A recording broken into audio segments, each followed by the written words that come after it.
Honda's adorable little urban EV concept stole hearts at last year's Frankfurt Motor Show, and at the Geneva Motor Show this week, the automaker confirmed that it's making a production version of the car, with a target street date of late 2019 for the cute little guy, though it'll be a European exclusive at first. The Honda Urban EV concept features a two-door, four-seat design, and a look that evokes virtual pets more than maybe automobiles. It's a natural fit for the European market, where its quirky styling and maximum use of minimum space are a good fit for street conditions and use cases. Though don't know the target range of the vehicle or its final design, but hopefully Honda doesn't stray far from the concept when it comes time to produce the car.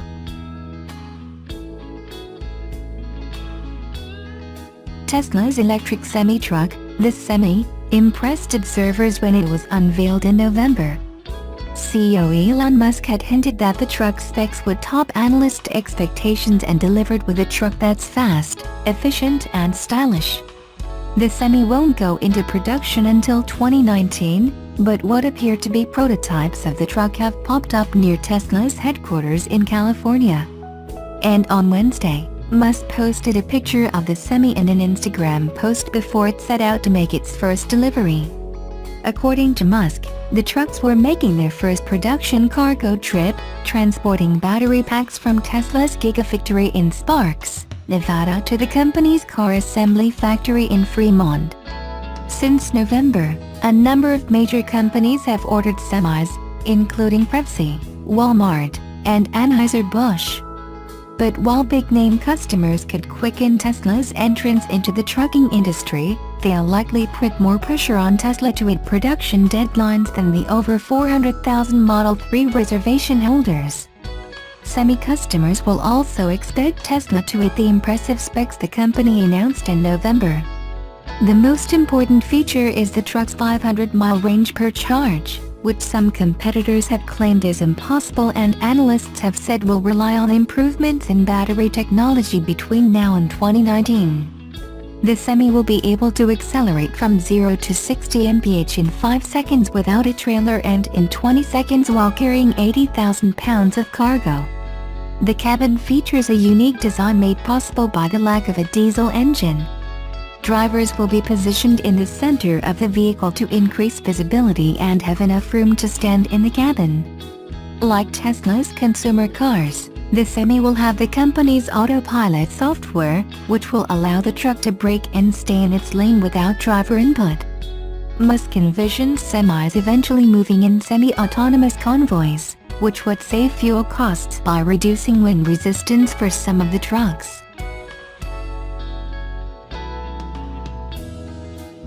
The chassis of Chevrolet's 2019 Silverado 1500 pickup truck is trimmed down as much as 450 pounds, and a range of 6-engine transmission choices includes an all-new Duramax 3.0L inline 6 diesel. High-performance materials allowed engineers to extend the lighter truck's wheelbase 3.9 inches, and passenger and cargo volume. GM has put a lot of work into 2019 Silverado's cargo bed by widening the bed floor nearly 7 inches to claim the most cargo volume in every bed length. The short box has 63 cubic feet of volume, up to 20% more than a competitor's short box.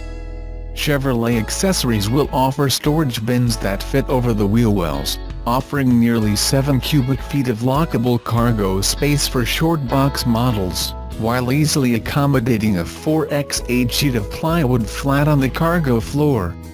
Using higher-grade steel for the roll-formed bed floor to improve its yield strength more than 30%.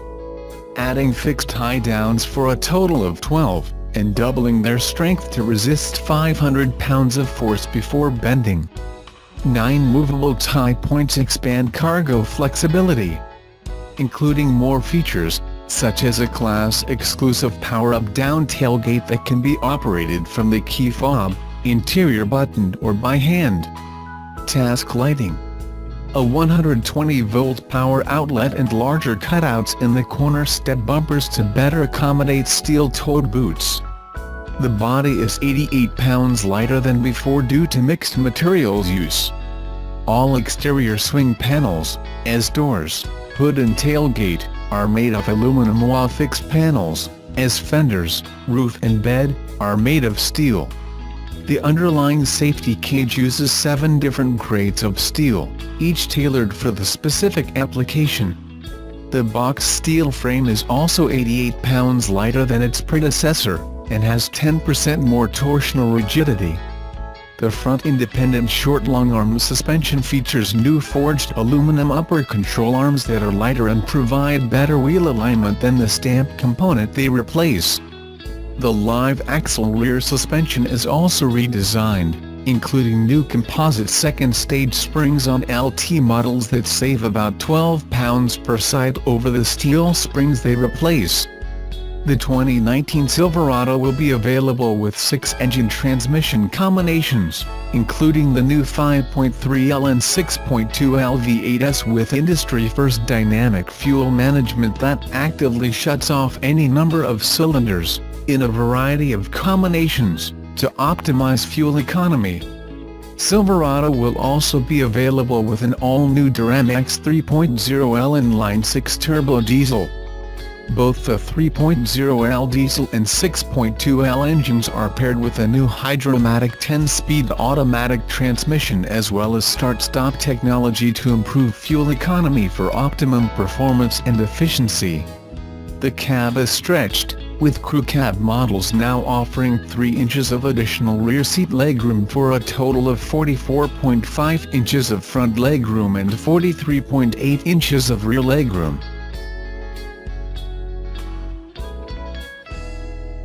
Remember Honda's utterly adorable urban EV concept? The neo-retro EV debuted in Frankfurt last year, and while Honda telegraphed that it would eventually produce the car, on Tuesday, it announced at the Geneva Motor Show that order books will open in 2019. At the Japanese automaker's press conference, Honda revealed it will start taking orders in Europe beginning in early 2019, with product soon to follow. Philip Ross, Senior Vice President, Honda Motor Europe said, a production version of this highly acclaimed concept will be introduced to Europe during late 2019. Exterior-wise, Honda should be able to build something similar to the concept, albeit with some production-friendly changes. Say goodbye to those ultra-slim roof pillars, as they're not crash test friendly. Big adieu to those side view cameras, and more than likely, those pedestrian-facing message screens too. Neither the cameras or the screens may be legal in all markets yet. Inside, it's fair to assume that while the urban EV will still have a large screen, it won't quite be of the sexy but expensive full-width variety. I'd also expect the street car to lose the concept's low-cup bench seat in favor of more traditional buckets up front, and all seats will have to get appropriately sized headrests for safety reasons.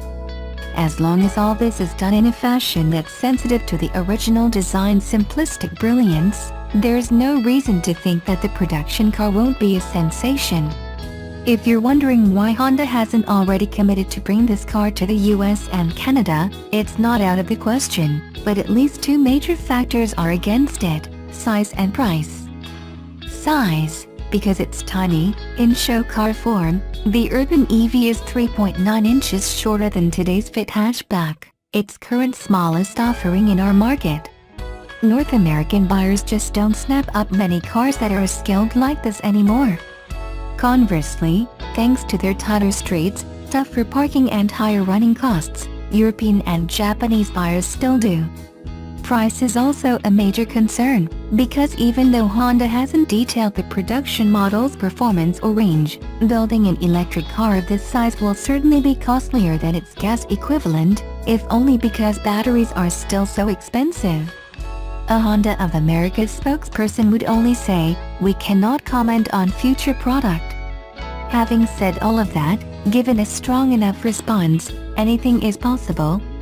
Battery costs seem to be dropping by the day, and a car this novel and high-profile could well give Honda cause to reconsider its viability in America.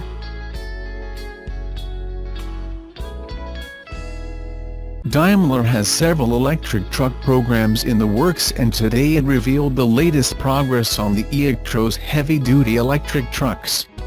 During the event, an executive compared the vehicle to the Tesla Semi and cast doubts about Tesla delivering on its promises. The German truck manufacturer already unveiled the FUSOE Kenner program, a small electric truck meant for urban routes with a range of only 100 kilometers, 62 miles, and a load capacity up to 3.5 tons, and a bigger all-electric e-truck, which has a 26-ton capacity, a massive 212 kilowatt-hours battery pack, and 125 miles of range. They are now using a similar powertrain as the one in the bigger truck concept for the new e-actros electric truck. Today, they announced that they deliver the first 10 trucks to customers for operational testing until the planned production in 2021. Now, the truck doesn't compare favorably to Tesla's electric semi-truck prototypes, which the company claims can travel up to 500 miles with a 80,000-pound full capacity. At the launch event for the e-actros test fleet today, Daimler's head of trucks, Martin Daum, told reporters that he has doubts about Tesla achieving those specs. He said, "If Tesla really delivers on this promise, we'll obviously buy 2 trucks, one to take apart and one to test, because if that happens, something has passed us by." But for now, the same laws of physics apply in Germany and in California. Tesla has also been testing its electric semi-prototypes with customers, and last year, a Tesla semi-test program partner said that performance specs are for real, though they couldn't confirm all of them. The California automaker says the Tesla Semi will go into production as soon as next year.